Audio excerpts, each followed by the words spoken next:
Gubsu sahkan nota kesepahaman penanganan COVID-19 di wilayah Pemidang.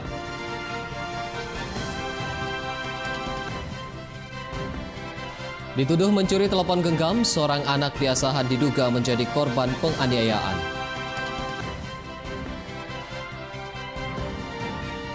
Gunung api Sinabung kembali erupsi, warga dihimbau waspadai potensi awan panas. Halo pemirsa, senang sekali kami dapat kembali hadir di hadapan Anda dalam program Wajah Sumut edisi Jumat 14 Agustus 2020. Selain 3 berita utama tadi, kami juga telah menyiapkan informasi menarik lainnya selama 30 menit ke depan. Bersama saya, Dana Pangaribuan, inilah Wajah Sumut selengkapnya.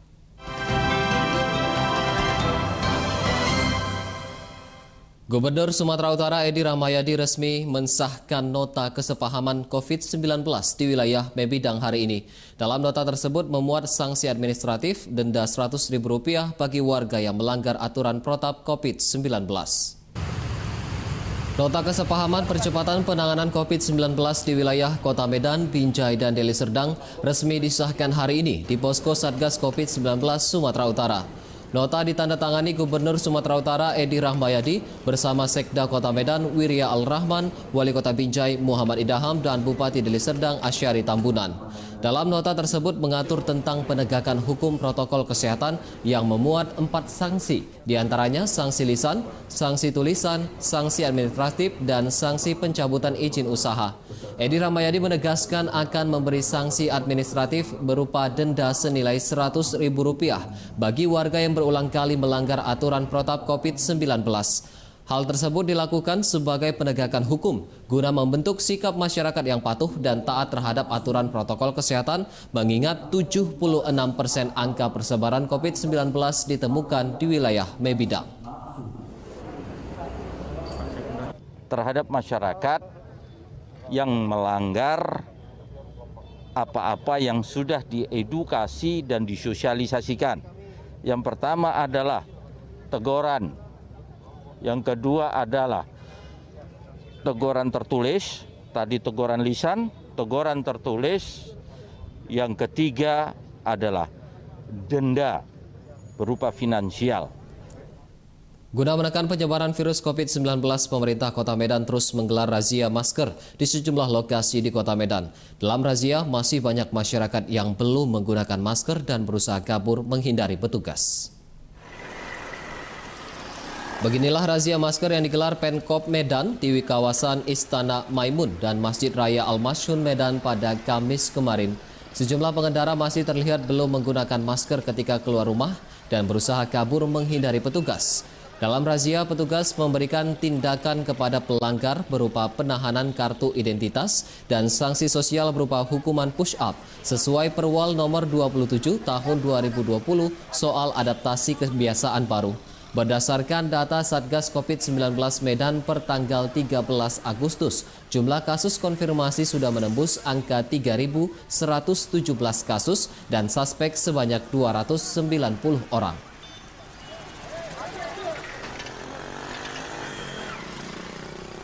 Sebanyak 30 tenaga kesehatan di Rumah Sakit Haji Medan dilaporkan terpapar COVID-19, 2 diantaranya telah meninggal dunia. Hal tersebut dikonfirmasi Kepala Dinas Kesehatan Provinsi Sumatera Utara Alwi Mujahid di Posko Satgas COVID-19 Sumatera Utara pada Jumat pagi. Alwi memastikan 2 orang tenaga kesehatan Rumah Sakit Haji Medan yang meninggal dunia adalah Dr. A dan seorang perawat berinisial RU. Keduanya meninggal dunia akibat terpapar COVID-19 setelah sempat menjalani perawatan di rumah sakit. Alwi meminta pihak RS Haji Medan untuk mengevaluasi standar kelayakan protokol kesehatan guna memutus rantai penyebaran COVID-19.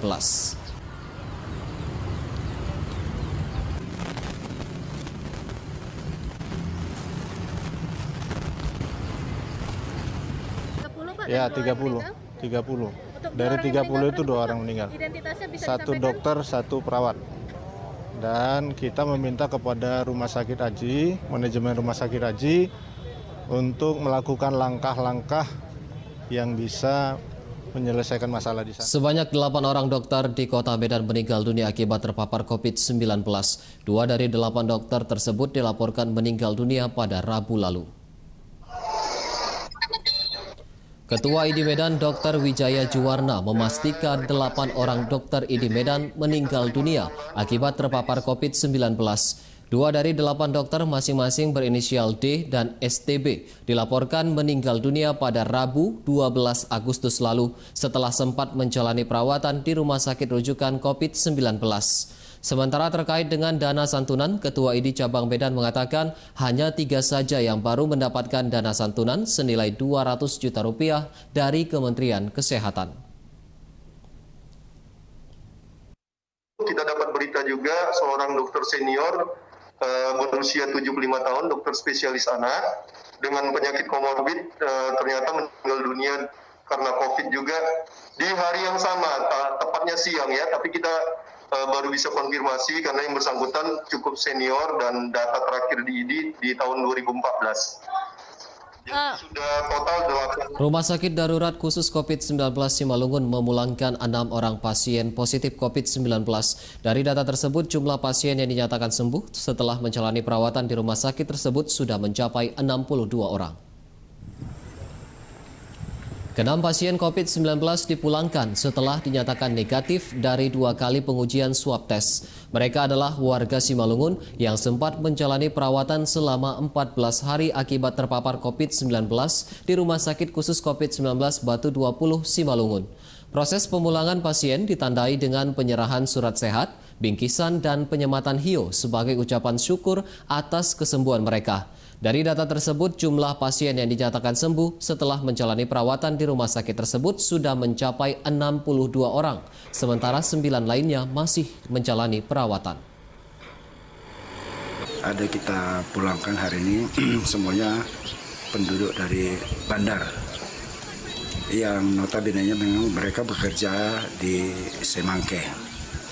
Namun sebelumnya juga semalam hari Rabu ya, kita pulangkan juga 3 pasien. Jadi jumlah yang sudah sembuh sejak awalnya dari rumah sakit khusus COVID ini ada sebanyak. Pemirsa, sejenak akan hadir informasi mengenai dituduh mencuri telepon genggam. Seorang anak di Asahan diduga menjadi korban penganiayaan. Tetaplah bersama kami.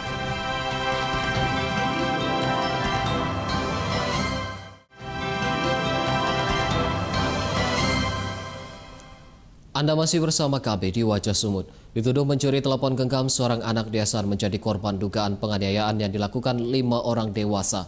Korban yang dianiaya mengalami luka bakar akibat disundut menggunakan besi panas. Korban berinisial NP berusia 15 tahun diduga menjadi korban penganiayaan oleh 5 orang dewasa karena dituduh mencuri telepon genggam. Menurut orang tua korban, Aron Panjaitan, penganiayaan dilakukan di rumah korban di Desa Serdang, Kecamatan Meranti, Kabupaten Asahan pada 4 Agustus lalu sekitar pukul 00 waktu Indonesia Barat. Korban yang saat itu sendirian di rumah karena orang tuanya bekerja, didatangi oleh kelima pelaku dengan cara merusak jendela rumah. Kelima pelaku tersebut kemudian mengikat korban dan melakukan penganiayaan dengan cara menyundutkan besi panas ke bagian belakang leher korban. Atas kasus ini, keluarga korban telah melaporkan dugaan penganiayaan yang dialami anaknya. Kapolres Asahan AKBP Nugroho Dwi Karyanto mengatakan pihaknya membenarkan adanya laporan tersebut dan telah melakukan pemeriksaan dengan meminta keterangan korban dan orang tua korban. Melaporkan bahwasannya anaknya atas nama inisial NP telah diadukan, ya, bahwasannya anaknya telah dianiaya oleh sekelompok pemuda. Saat ini ada 2 saksi masih dalam proses penyelidikan. Satreskrim Polres Pelabuhan Belawan menangkap seorang pelaku pencurian dengan kekerasan yang beraksi di dalam angkutan umum di Belawan. Dalam penangkapan, polisi terpaksa menembak kaki pelaku. Pelaku Sandro Marito Sihombing alias Ipam, warga Kampung Salam, ditangkap saat hendak melakukan aksi kejahatan di dalam angkutan umum di Jalan Lintas Medan Belawan. Dalam aksinya, tersangka dikenal tak segan untuk melukai korbannya yang umumnya adalah wanita. Selain mengamankan pelaku, polisi juga menyita sejumlah barang bukti berupa kartu ATM, 2 unit telepon genggam, perhiasan dan uang tunai senilai 30 juta rupiah. Dalam penangkapan, polisi terpaksa menembak kaki pelaku karena mencoba melarikan diri. Kasat Reskrim Polres Pelabuhan Pelawan mengatakan tersangka merupakan residivis kasus yang sama dan juga napi yang mendapatkan bebas asimilasi. Beraksi bersama dengan beberapa rekan lainnya dengan cara naik ke angkot dan mencari sasaran di dalam angkot, yaitu penumpang-penumpang yang ada di dalam angkot. Tersangka sudah ada 4 kali melakukan. Kita ke berita selanjutnya. Puluhan jurnalis tergabung dalam Aliansi Jurnalis Pematang Siantar melakukan aksi demo di kantor Wali Kota Pematang Siantar menuntut Wali Kota Hefriansyah meminta maaf atas ucapannya yang dinilai melecehkan profesi wartawan. Dugaan pelecehan profesi jurnalis dilakukan Wali Kota Pematang Siantar Hefriansyah saat wawancara dengan sejumlah jurnalis beberapa waktu lalu di gedung DPRD Pematang Siantar. Dalam wawancara tersebut, Hefriansyah mengeluarkan komentar kasar terhadap profesi wartawan saat ditanyai maksud kedatangannya ke Komisi Aparatur Sipil Negara. Hubungan antara jurnalis dengan Wali Kota Siantar tersebut diketahui tidak harmonis. Dalam beberapa kesempatan, Hefriansyah selalu menghindari wartawan saat ditanyakan sejumlah persoalan di pemerintahan Kota Pematang Siantar. Terkait pernyataan tersebut, jurnalis menuntut Hefriansyah meminta maaf secara terbuka. Apabila tuntutan tidak dipenuhi, Aliansi Jurnalis berencana akan melaporkan kasus penghinaan tersebut agar diproses secara hukum. Punya harga diri. Dia mengucapkan minta maaf saja. Aku kesalahan bahwa perilaku dia itu memang sangat melecehkan profesi jurnalis. Itu sangat bagus supaya dia juga bisa memperbaiki sikap dia terhadap para teman-teman jurnalis. Kita kan ini kan jurnalis kan untuk menyampaikan informasi. Puluhan warga desa Pematang Dolok Kahean Simalungun berunjuk rasa memprotes rencana penutupan akses jalan desa dampak dari pembangunan jalan tol Tebing Tinggi Parapat. Aksi unjuk rasa puluhan warga digelar di lokasi proyek pembangunan tol Tebing Tinggi Parapat, ruas Serbelawan Pematang Siantar di Desa Pematang Dolok Kahean, Kecamatan Tapian Dolok, Simalungun. Dalam orasinya, warga meminta pihak kontraktor proyek tidak menutup akses jalan desa dengan cara membuat terowongan di bawah jalan tol agar aktivitas warga sehari-hari tidak terhambat. Menurut warga, akses jalan desa yang akan ditutup merupakan akses utama menuju ke sekolah, tempat ibadah, dan tempat pemakaman umum. Salah seorang warga, Sariman Manurung, mengatakan telah menyampaikan keberatan warga terkait rencana penutupan akses jalan desa tersebut ke pihak PT Hutama Karya selaku kontraktor proyek pembangunan jalan tol sejak 5 bulan lalu. Namun hingga kini belum ada jawaban dari pihak PT Hutama Karya. Warga pun mengancam akan terus melakukan aksi unjuk rasa jika rencana penutupan akses jalan desa tersebut tetap dilakukan. Sementara itu, pihak PT Hutama Karya tidak bersedia memberikan keterangan kepada wartawan terkait tuntutan warga. Kalaupun memang mau diadakan jalan tol, kami mohon berikanlah kami jalan. Katakanlah itu gorong-gorong. Untuk akses jalan kami ke rumah ibadah, ke anak-anak sekolah, ke makam kami kalaupun ada yang meninggal, karena sangat jauh kali. Usai jeda kami akan kembali dengan informasi mengenai Gunung Api Sinabung kembali erupsi. Warga dihimbau waspadai potensi awan panas. Tetaplah bersama kami.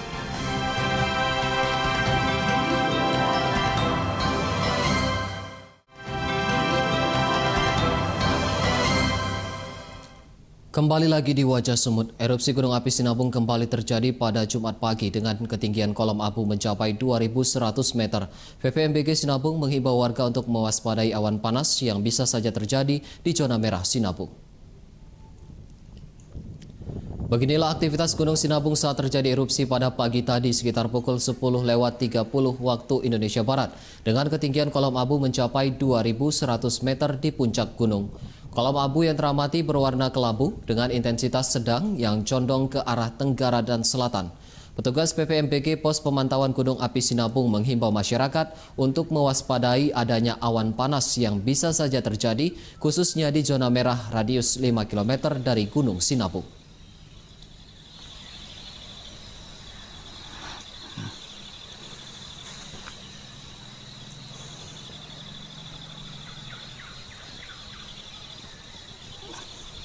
Pemirsa, sebelumnya Pusat Vulkanologi dan Mitigasi Bencana Geologi Gunung Sinabung mencatat erupsi Gunung Sinabung terjadi sebanyak 7 kali pada Kamis kemarin. Guna mengantisipasi jika erupsi resiko tinggi terjadi, BPBD Sumut menyatakan telah menyiapkan hunian sementara bagi warga pengungsi. Berdasarkan data VVMBG Gunung Sinabung, erupsi Gunung Sinabung terjadi sebanyak 7 kali pada Kamis kemarin. Erupsi terakhir terjadi pada pukul 21:30 waktu Indonesia Barat dengan ketinggian kolom abu yang tidak teramati dikarenakan puncak gunung tertutup kabut. Petugas VVMBG Gunung Sinabung Armen Putra menyebut dari erupsi yang terjadi pada Kamis kemarin, sebanyak 3 kecamatan di Kabupaten Karo kembali terpapar abu vulkanik. Guna menanggulangi paparan abu vulkanik, Kepala BPBD Sumut Riyadil Akhir Lupis menyampaikan pihaknya bersama Pemda setempat dan TNI Polri telah melakukan pembersihan jalan, permukiman, dan lahan pertanian warga dari abu vulkanik. Riyadil memastikan bahwa stok air masih aman, bantuan masker akan didistribusikan, dan pihaknya telah menyiapkan hunian sementara jika erupsi resiko tinggi terjadi yang berbahaya bagi masyarakat. Kalau terjadi erupsi yang membutuhkan evakuasi, kita sudah menyiapkan itu pos kesehatan 24 jam. Kita sudah menyiapkan tempat tinggal untuk evakuasi sementara, yaitu Huntara. Ada itu di Dugum Siroga 1, 2, 3, 4, 5. Sudah kita siapkan itu. Sementara di Deli Serdang, ratusan hektar lahan tanaman padi siap panen di 5 kecamatan tumbang pasca dilanda angin kencang disertai hujan deras. Akibatnya petani terancam gagal panen dan mengalami kerugian ratusan juta rupiah. Intensitas hujan yang cukup tinggi dalam beberapa hari di wilayah Deli Serdang mengakibatkan ratusan hektar lahan tanaman padi milik warga rusak dan terendam air. Rusaknya tanaman padi tersebar di 5 kecamatan, diantaranya Kecamatan Tanjung Merawa, Beringin, Percut Setuan, Pantai Labu, dan Lubuk Pakam. Kerusakan terparah terjadi di Kecamatan Tanjung Merawa, Desa Wonosari, sedikitnya 200 hektar lahan tanaman padi tumbang. Hingga saat ini para petani belum mendapatkan bantuan dan berharap pihak Dinas Pertanian datang untuk melakukan peninjauan lahan padi yang terdampak untuk mencarikan solusi.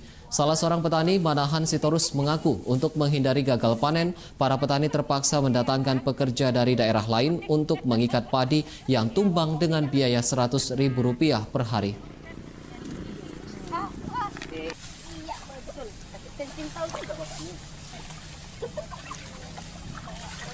Kita beralih ke berita lain. Prananda Surya Paloh kembali menyalurkan bantuan sembako kepada masyarakat yang terdampak pandemi COVID-19.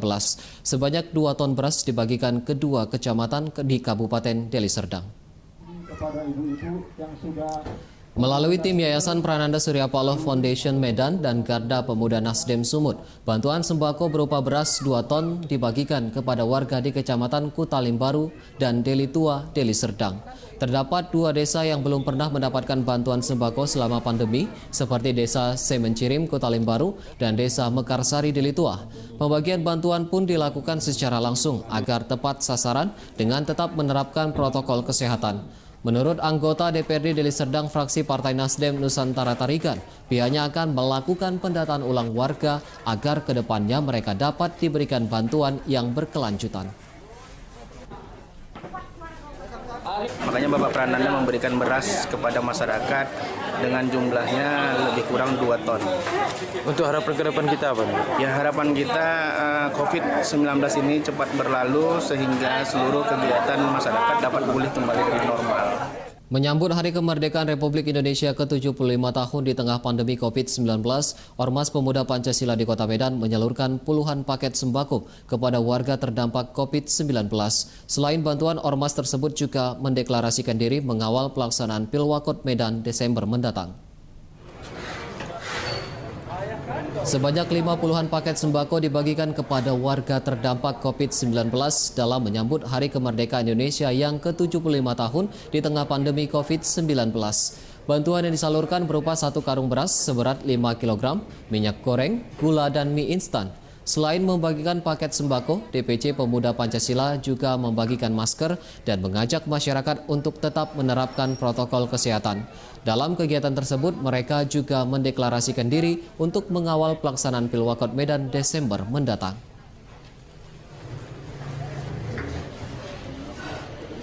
Mendukung pemerintah pemerintah dalam penanganan wabah COVID-19 dan sekaligus membantu warga masyarakat beserta kader pemuda Pancasila yang terdampak virus corona ini. Dan kedua, acara kita ialah di dalam HUT RI ini kita menghimbau kepada warga dan masyarakat untuk dapat membantu pemerintah di dalam mensukseskan pilkada. Tim penggerak pemberdayaan kesejahteraan keluarga Kabupaten Dairi mencanangkan gerakan memakai masker bersama secara serentak di 15 kecamatan di Kabupaten Dairi. Gerakan pakai masker bersama ini juga dalam rangka memeriahkan hari ulang tahun kemerdekaan Republik Indonesia yang ke-75 tahun.